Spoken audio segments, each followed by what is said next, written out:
नमस्कार। सोचिए जरा, 1300 किलोमीटर यूक्रेन का एक ड्रोन रूस के इतने अंदर घुसकर हमला कर रहा है, और वो भी एक हफ्ते में दूसरी बार। हाँ, ये तो काफी गहरी बात है। ये हमला हुआ 24 सितंबर 2025 को रूस के बशकोर्तोस्तान इलाके में। जगह है गैज़प्रोम निफ्टेखम सलावत, एक बहुत बड़ा पेट्रोकेमिकल कॉम्प्लेक्स। ये कोई आम हमला नहीं है। बिल्कुल नहीं। वहाँ के जो स्थानीय अधिकारी हैं, उन्होंने हमले की पुष्टि की है, और शुरुआती खबरें हैं कि एक यूनिट में आग लगी। और हाँ, यूक्रेन की जो सुरक्षा सेवा है एसबीयू, उनके सूत्रों ने ऑफ रिकॉर्ड इसकी जिम्मेदारी भी ली है। जी। तो आज हम इसी पर थोड़ी गहराई से बात करेंगे, समझने की कोशिश करेंगे कि भाई ये हमला इतना अहम क्यों है, और ये ड्रोन इतनी दूर 1300 किलोमीटर जाकर रूस के एयर डिफेंस को कैसे चकमा दे रहे हैं। हाँ, ये बड़ा सवाल है। और हाँ, इसका रूस के अर्थव्यवस्था और दुनिया के एनर्जी मार्केट पर क्या असर पड़ सकता है। हमारे पास इस पर कई रिपोर्ट्स और विश्लेषण है, तो चलिए शुरू करते हैं। बिल्कुल। और देखिए, सबसे पहले तो सलावत की अहमियत समझना जरूरी है। ये सिर्फ एक तेल रिफाइनरी नहीं है। अच्छा। ये रूस के सबसे बड़े पेट्रोकेमिकल कॉम्प्लेक्स में से एक है। मतलब यहाँ गैसोलीन, डीजल, केरोसिन ये सब तो बनता ही है। हाँ, फ्यूल तो है। उसके साथ साथ पॉलीएथिलीन, अमोनिया जैसे बेसिक केमिकल्स भी बनते हैं। और एक केमिकल्स आप देखिए, प्लास्टिक से लेकर खाद तक कई उद्योगों के लिए कच्चा माल है। ओहो, मतलब ये सिर्फ पेट्रोल पंप तक की बात नहीं है। नहीं, बिल्कुल नहीं। ये एक बड़ा इंडस्ट्रियल सप्लाई चेन हब है। तो इस पर अगर बार बार हमला होता है तो वो सीधे सीधे रूस की जो घरेलू सप्लाई है, फिर उसकी सेना की लॉजिस्टिक्स और जो केमिकल इंडस्ट्री है, तीनों पर दबाव डालता है। और 1300 किलोमीटर, ये दूरी अपने आप में चौंकाने वाली है। खासकर जब हम सोचते हैं कि रूस तो दावा करता है कि उसके पास काफी advanced multi layered air defence system है, तो फिर ये ड्रोन इतने अंदर तक पहुंच कैसे रहे। हाँ, ये वाकई एक बड़ा सवाल है। और मेरे ख्याल से दो मुख्य बातें सामने लाता है। पहली बात तो ये कि यूक्रेन की जो लॉन्ग रेंज ड्रोन कैपेबिलिटी है वो लगातार बढ़ रही है। खासकर वो ड्रोन जो कम ऊंचाई पर उड़ते हैं, उनकी रेंज और सटीकता दोनों में इजाफा दिख रहा है। और दूसरी बात, ऐसा लगता है कि रूस का जो एयर डिफेंस सिस्टम है वो शायद बाहरी सीमाओं पर, मतलब बॉर्डर पर ज्यादा केंद्रित है, और देश के अंदरूनी गहरे इलाकों को कवर करने में शायद कुछ कमजोरियां हैं। मतलब अंदर उतना ध्यान नहीं दिया गया हो शायद। सकता है। या फिर ये ड्रोन इतने शातिर हैं, इन्हें रोकना मुश्किल इसलिए भी है क्योंकि ये अक्सर जमीन के काफी नजदीक बहुत कम ऊंचाई पर उड़ते हैं। तो जो पारंपरिक रडार सिस्टम है, उनके लिए इन्हें पकड़ना मुश्किल हो जाता है। अच्छा, रडार के नीचे से निकल जाते हैं। कुछ वैसा ही। और ये सीधे रास्ते भी नहीं लेते, अक्सर घुमावदार अप्रत्याशित रूट अपनाते हैं, जिससे रडार कवरेज में जो गैप्स या छेद होते हैं उनका फायदा उठा लेते हैं। और शायद संख्या में भी ज्यादा होते होंगे। हाँ, ये भी एक फैक्टर है। ये ड्रोन तुलनात्मक रूप से सस्ते होते हैं, तो इन्हें बड़ी संख्या में, मतलब एक झुंड में एक साथ भेजा जा सकता है। इससे क्या होता है कि जो रक्षा प्रणाली है वो थोड़े समय के लिए कंफ्यूज हो सकती है या ओवरलोड हो सकती है। और फिर रात के अंधेरे में हमला करना या खराब मौसम का फायदा उठाना, इससे भी इन्हें ट्रैक करना और मुश्किल हो जाता है। और ये बात कि एक हफ्ते में दूसरी बार हमला हुआ, ये तो और भी चिंताजनक है रूस के लिए। मतलब पहली बार के बाद भी वो इसे रोक नहीं पाए। निश्चित रूप से। एक ही जगह पर बार बार सफलतापूर्वक हमला होना ये साफ संकेत देता है कि या तो खतरे का पता लगाने और फिर उस पर जवाबी कार्रवाई करने की जो पूरी प्रक्रिया है, जिसे कमांड एंड कंट्रोल या C2 कहते हैं, उसमें कोई देरी हो रही है, कोई लैग है। या फिर जो ड्रोन को रोकने के मौजूदा उपाय हैं, जैसे कि जैमिंग सिस्टम या दूसरे काउंटर यूएस सिस्टम, वो शायद इन खास तरह के ड्रोन्स के खिलाफ उतने असरदार साबित नहीं हो रहे हैं। तो ये कोई अकेली घटना नहीं है। जैसा हम कह रहे थे, पिछले कुछ महीनों में देखें तो रूस की दर्जन भर से ज्यादा रिफाइनरियों और तेल टर्मिनलों पर ड्रोन हमले हुए हैं। ये एक पैटर्न सा बन गया है, सीधा रूस के आर्थिक नर्व सेंटर पर चोट। हाँ बिल्कुल, ये एक सोची समझी रणनीति का हिस्सा लगता है, और इसका असर वो कई लेवल्स पर महसूस होता है। सबसे पहले तो आम लोगों के लिए ईंधन की सप्लाई, जैसे गैसोलीन और डीजल, वो प्रभावित हो सकती हैं। हाँ, कीमतें बढ़ सकती हैं, किल्लत हो सकती है। बिल्कुल। और कुछ इलाकों में शायद कमी भी हो जाए। दूसरा, सेना की सप्लाई चेन।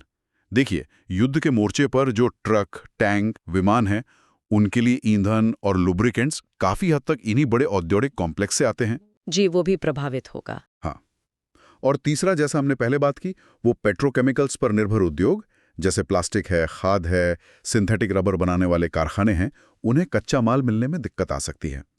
तो इन सब का जो मिला जुला असर है वो रूस की कुल रिफाइनिंग क्षमता को कम करता है और बाजार में एक अनिश्चितता का माहौल बनाता है। और इसी पैटर्न में हमने वो भी देखा था कि हाल ही में बाल्टिक सागर में रूस का जो बड़ा तेल एक्सपोर्ट टर्मिनल है प्रीमोर्स्क, उसको भी निशाना बनाया गया था। तो क्या ये मान लिया जाए कि यूक्रेन एक तरह की एनर्जी वॉर छेड़ रहा है? क्या रणनीति दिख रही है उसकी? देखिए, रणनीति तो काफी साफ नजर आ रही है। यूक्रेन क्या कर रहा है कि वो कम लागत वाले हथियार यानी ड्रोन का इस्तेमाल करके रूस के बहुत महंगे और सामरिक रूप से महत्वपूर्ण एसेट्स जैसे ये रिफाइनरी और टर्मिनल, इनको निशाना बना रहा है। इसका सीधा मकसद है रूस के लिए युद्ध जारी रखने की जो आर्थिक लागत है उसको बढ़ाना।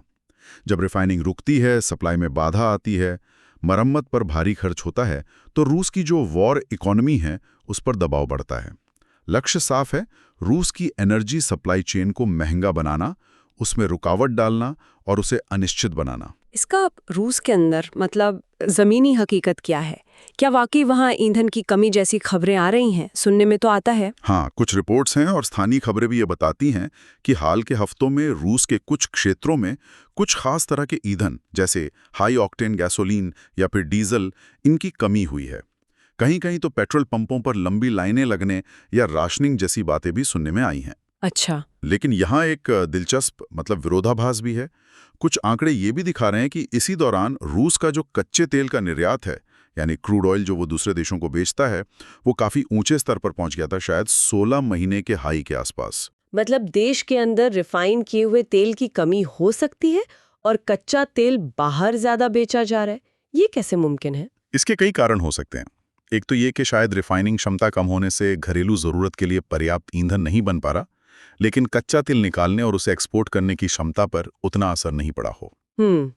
दूसरा हो सकता है सरकारी मूल्य नियंत्रणों की वजह से कंपनियों के लिए कच्चा तेल सीधे निर्यात करना ज्यादा फायदेमंद लग रहा हो बनिस्बत उसे रिफाइन करके घरेलू बाजार में बेचने के। अच्छा, ये भी हो सकता है। और तीसरा, लॉजिस्टिक्स की समस्याएं भी हो सकती हैं। मतलब तेल तो है, पर उसे सही जगह सही समय पर पहुंचाने में दिक्कत आ रही हो। लेकिन इसका जो मनोवैज्ञानिक और राजनीतिक असर है वो जरूर पड़ता है। वो युद्ध जो शायद पहले लोगों को सीमा पर या टीवी पर दूर की बात लग रहा था, वो अब आम नागरिक को अपने शहर के पेट्रोल पंप पर महसूस होने लगता है। हाँ, ये बात तो है। और दुनिया पर इसका क्या असर हो रहा है? क्या इन हमलों से ग्लोबल ऑयल मार्केट या कीमतें, उन पे कोई असर पड़ रहा है? हाँ, वैश्विक बाजार पर भी इसका असर दिखता है। हालांकि ये कई बार थोड़ा मिला जुला या कॉम्प्लेक्स होता है। हम देखते हैं कि जब ऐसी बड़ी रिफाइनरियों पर हमले की खबरें आती हैं, तो जो ब्रेंट क्रूड है, अंतर्राष्ट्रीय बेंचमार्क, और रूस का जो यूरल्स ग्रेड तेल है, उनकी कीमतों के बीच का अंतर घटता बढ़ता है। अच्छा।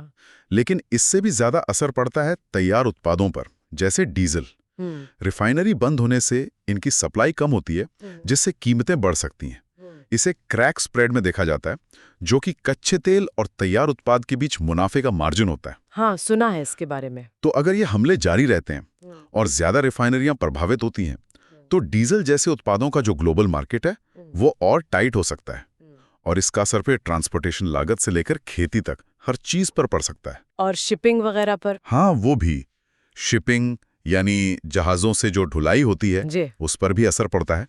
काला सागर या बाल्टिक सागर जैसे इलाकों में जो तेल टैंकर्स ऑपरेट करते हैं, उनके लिए बीमा का प्रीमियम बढ़ जाता है। अच्छा। इसे वॉर रिस्क प्रीमियम कहते हैं। अच्छा। ये बढ़ी हुई लागत आखिरकार तेल की कीमत में ही जुड़ जाती है। जी। और जो देश जैसे भारत और चीन जो रूस से रियायती दरों पर तेल खरीदते रहे हैं, उनके लिए भी समीकरण थोड़ा बदलता है। बढ़ती शिपिंग लागत, बीमा का जोखिम और पेमेंट में आने वाली संभावित दिक्कतें, ये सब मिलकर उस डिस्काउंट के फायदे को कम कर सकती हैं। मतलब सस्ता तेल तभी तक सस्ता है जब तक उसे लाने ले जाने और खरीदने की प्रक्रिया आसान और सुरक्षित हो। ये बात तो सही है। तो आगे क्या हो सकता है? ये ड्रोन हमले तो लगते नहीं कि रुकेंगे। रूस इस चुनौती का सामना कैसे करेगा? क्या लगता है आपको? देखिए, अगले कुछ महीनों में अगर हम देखें तो मोटे तौर पर 3 मुख्य रास्ते या सिनेरियो दिखते हैं। पहला रास्ता है तनाव का और बढ़ना, एस्केलेशन। अच्छा। कैसे? इसमें हो सकता है कि रूस बदले के कार्रवाई में यूक्रेन के ऊर्जा इंफ्रास्ट्रक्चर, जैसे उनके पावर ग्रिड या गैस पाइपलाइन, उन पर और बड़े हमले करें, और जवाब में यूक्रेन भी शायद रूस के अंदरूनी हिस्सों में ड्रोन हमले और तेज कर दे। तो ये एक तरह से ड्रोन बनाम एयर डिफेंस की रेस बन जाएगी, जो और तेज हो सकती है। ये तो खतरनाक रास्ता है। दूसरा क्या है? दूसरा रास्ता है अडेप्टेशन का, बचाव का। इसमें रूस अपनी एयर डिफेंस प्रणाली को मजबूत करने पर फोकस करेगा, खासकर जो अंदरूनी औद्योगिक केंद्र हैं उनकी सुरक्षा के लिए। महत्वपूर्ण जगहों पर शायद अतिरिक्त सुरक्षा उपाय किए जाएं, जैसे बेहतर फायर प्रोटेक्शन सिस्टम, जो क्रिटिकल यूनिट्स हैं उनके लिए स्पेयर पार्ट्स का स्टॉक रखना और सप्लाई चेन को ज़्यादा लचीला, ज़्यादा फ्लेक्सिबल बनाना। मतलब अपनी तैयारी दुरुस्त करना। और तीसरा रास्ता एक तरह का महंगा गतिरोध हो सकता है, कॉस्टली स्टेइंग मेट। मतलब हमले तो होते रहेंगे, नुकसान भी होगा, लेकिन रूस किसी न किसी तरह मरम्मत करके, जुगाड़ लगाकर और वैकल्पिक सप्लाई रूट ढूंढकर काम चलाता रहेगा। लेकिन उसमें दिक्कतें तो आएंगी। बिल्कुल। इस स्थिति में भी बीच बीच में ईंधन की कमी, कीमतों में उछाल और सप्लाई में रुकावटें, ये सब आम हो जाएंगी। इससे अर्थव्यवस्था और लोगों पर लगातार एक दबाव बना रहेगा। रूस शायद अपनी एयर डिफेंस रणनीति भी बदलेगा, मतलब सीमाओं से ज्यादा ध्यान अंदरूनी साइट्स पर देगा, स्टोरेज को शायद डिसेंट्रलाइज करेगा और बीमा पॉलिसी वगैरह में भी बदलाव करेगा। और अगर यूक्रेन की तरफ से देखें तो क्या ये रणनीति सिर्फ रूस को आर्थिक चोट पहुंचाने और उसकी लागत बढ़ाने तक ही है, या इसका कोई बड़ा कोई रणनीतिक लक्ष्य भी है? यूक्रेन का तर्क यहाँ काफी सीधा लगता है। वो अपेक्षाकृत सस्ते ड्रोन, शायद कुछ $1000 के ड्रोन का इस्तेमाल करके रूस की अरबों डॉलर की संपत्ति को बार बार निशाना बना रहा है। ये सीधे तौर पर रूस की युद्ध लड़ने की क्षमता और उसके फाइनेंसिंग दोनों पर बोझ डालता है। हाँ, दबाव तो बनता है। बिल्कुल। इससे क्रेमलिन पर दोहरा दबाव बनता है। एक तरफ उन्हें डिफेंस बजट का एक बड़ा हिस्सा इन हमलों से बचाव के लिए लगाना पड़ रहा है, दूसरी तरफ देश के अंदर ईंधन की कमी या बढ़ती कीमतों से जो राजनीतिक और सामाजिक असंतोष पैदा हो सकता है, उसे भी संभालना है। तो सिर्फ लागत बढ़ाना ही नहीं है। नहीं, शायद उससे आगे की बात है। ये एक तरह का डिटरेंस यानी निवारण भी है। रूस को यह संदेश देना कि देखो, यूक्रेन पर हमले की तुम्हें भी कीमत चुकानी पड़ेगी, तुम्हारे घर के अंदर भी। साथ ही ये भविष्य में अगर कभी बातचीत होती है तो उसके लिए यूक्रेन को एक लेवरेज, एक बढ़त दे सकता है। सलावा जैसी जगहों पर हमला जो मॉस्को से इतनी दूर है, ये दिखाता है कि रूस का कोई भी औद्योगिक या रणनीतिक केंद्र अब पूरी तरह से सुरक्षित नहीं माना जा सकता। ये एक बड़ा मनोवैज्ञानिक संदेश भी है। तो कुल मिलाकर आज की इस पूरी बातचीत से ये तो साफ है कि रूस के अंदरूनी हिस्सों में ये जो ड्रोन हमले हो रहे हैं, ये कोई मामूली घटनाएं नहीं रह गई हैं। ये एक तरफ यूक्रेन की बढ़ती तकनीकी पहुंच और उसकी हिम्मत दिखाती हैं, तो दूसरी तरफ रूस की एयर डिफेंस और आंतरिक सुरक्षा की कुछ कमजोरियों को भी सामने ला रही हैं। बिल्कुल सही। इनका असर रूस की अर्थव्यवस्था पर सीधा पड़ रहा है और ये ग्लोबल एनर्जी मार्केट में भी एक नई अनिश्चितता, एक वॉलेटिलिटी ला रहे हैं। हाँ, बिल्कुल। और आगे हमें कुछ खास बातों पर नजर रखनी होगी। पहली चीज, सलावात और उसके पास की जो ऊफा रिफाइनरी है, वो कितनी जल्दी और किस हद तक वापस काम करना शुरू करती हैं, और क्या अगले कुछ हफ्तों में इन पर फिर हमला होता है। ये दोनों पक्षों की क्षमताओं का एक तरह से लिटमस टेस्ट होगा। जी। दूसरी बात, प्रिमोर्स्क जैसे जो बड़े एक्सपोर्ट टर्मिनल हैं और काला सागर के पोर्ट्स, वहां सुरक्षा की स्थिति क्या रहती है? क्या वहां शिपिंग फिर से बाधित होती है?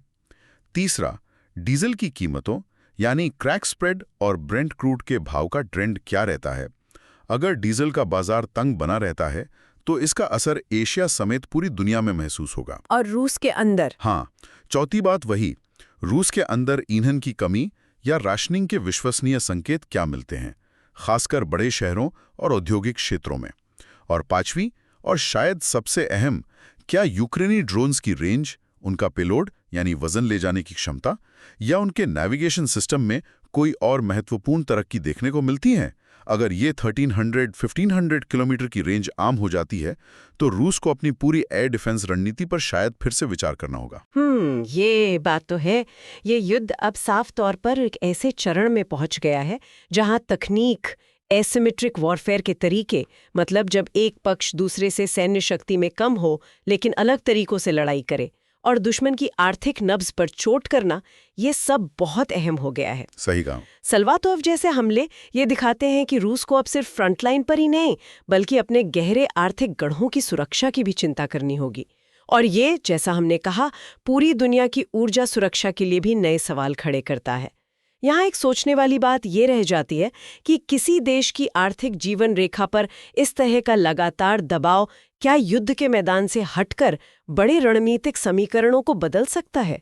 क्या ये दबाव किसी अप्रत्याशित मोड़ का, किसी टिपिंग पॉइंट का कारण बन सकता है? एक बड़ा सवाल है जिसका जवाब शायद आने वाला वक्त ही देगा। और जो जानकारी उपलब्ध है उस पर आधारित है। युद्ध जैसी स्थितियों में शुरुआती जानकारी अक्सर अधूरी या विरोधाभासी हो सकती है और हालात बहुत तेजी से बदल सकते हैं। जैसे जैसे और जानकारी सामने आएगी, तस्वीर और साफ होती जाएगी।